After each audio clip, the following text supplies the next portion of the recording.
ভাই মুদিরে ডাকছে অমুক জায়গায় 5 জন লোক আছে, ডাকিয়ে নিয়ে আয়। আমি ভাই ডাকছি 5 জন লোক ডাকছি, 100 বারের মতো ডাকছি, ঠিক আছে ভাই, তারা আসে না।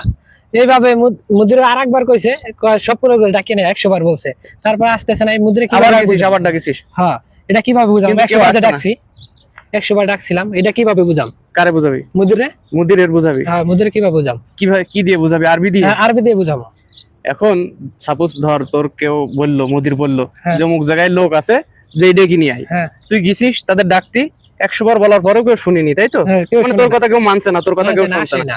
এবার তুই এসি মুদির তো আবার বলা লাগবে যে আমার কথা শুনছে না, আমার কথা মানছে না, আমি ডাকিছি, এটা বুঝানো লাগবে।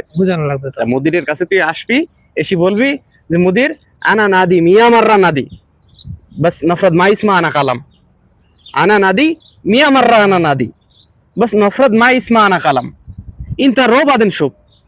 মানে আনা নাদি মানে আমি ডাকিছি, মিয়া মাররা 100 বার ডাকিছি, নফরত মা ইসমা, নফরত শুনেনি, আনা কালাম আমার কথা, নফরত আমার কথা শুনিনি, মানে লোকজন আমার কথা শুনিনি। ইনতারো তুই যা, ইনতারো তুই যা, বাদেন শুভ, ইনতারো শুভ, তুই যেই দেখ আমার কথা বলবো শুনিনি। মুদিরের কি বলবি? আনা নাদি বাস নফরত মা ইসমা আনা কালাম, ইনতারো মি আমার আনা নাদি নফরত মা ইসমা আনা কালাম। মানে মানুষজন আমার কথা শুনিনি, আমি 100 বার ডাকিছি, তারপরও মানুষজন আমার কথা শুনিনি। এইভাবে বোঝাতে হবে, ঠিক আছে?